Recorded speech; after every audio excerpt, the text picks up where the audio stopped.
4.5 billion years ago, Earth and Venus began their lives as nearly identical planetary twins, built from the exact same rock and sharing a very similar size. Today, Venus is a hellscape wrapped in thick sulfuric acid clouds and crushed by a massive carbon dioxide atmosphere.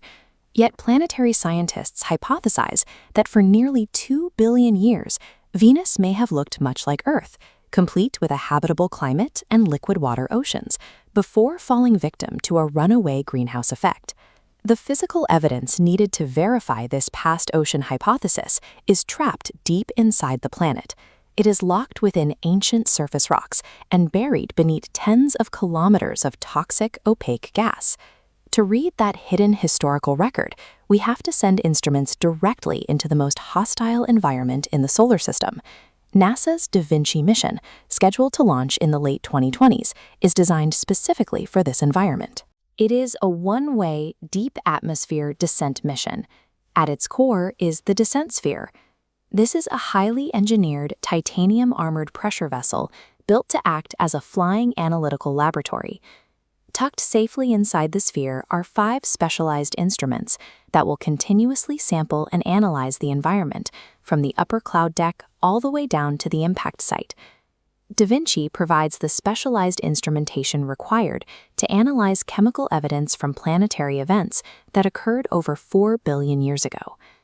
The journey begins with the Carrier Relay Imaging Spacecraft, or CRIS, which will transport the probe to Venus and execute 2 orbital flybys before initiating the drop.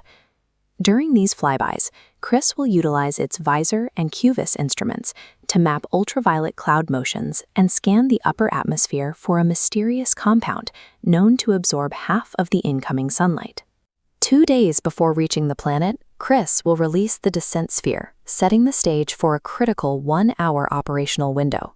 At 10.4 kilometers per second, the probe hits the atmosphere, enduring an extreme deceleration of 32 Earth Gs. To stabilize this descent, the system triggers a multi-stage parachute deployment. A pilot chute pulls out the back shell and the main canopy, finally allowing the descent sphere to shed its protective aeroshell. Enduring this violent entry simply buys the probe its ticket to the main event, a 60-minute freefall that represents the most crucial window of data collection in modern planetary science. This chart plots the descent trajectory over that 60-minute timeline, mapping a massive increase in pressure and temperature as altitude decreases. As it sinks, the onboard VASI instrument precisely logs this crushing physical structure, measuring temperature, pressure, and wind speed. Simultaneously, the Venus mass spectrometer and tunable laser spectrometer begin ingestant atmospheric gases. They are specifically measuring the exact ratio of deuterium to hydrogen present in the clouds. This graph compares planetary noble gas inventories. Notice the uncertain teal band for Venus compared to the precise curves for Earth and Mars. DAVINCI is hunting trace amounts of helium, xenon, and krypton. Being non-reactive, they remain indefinitely, preserving the planet's original elemental composition.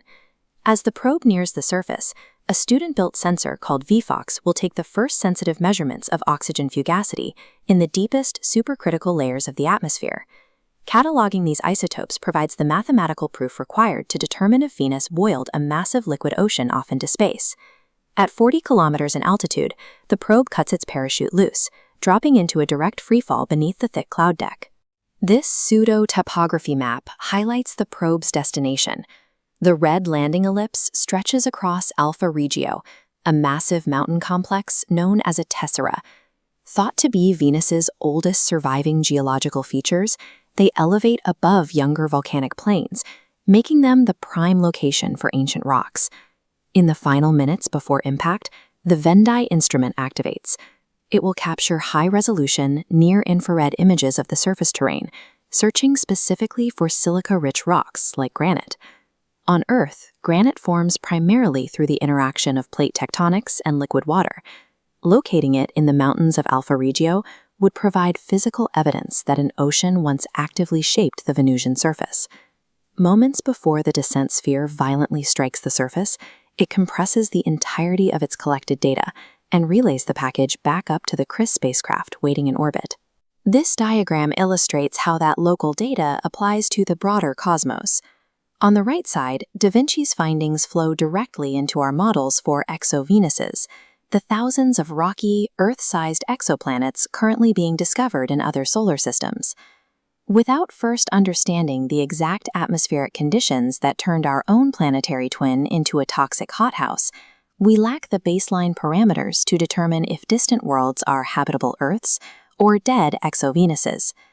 Identifying life-sustaining planets across the galaxy depends on our ability to first decipher the chemical history of our nearest neighboring world.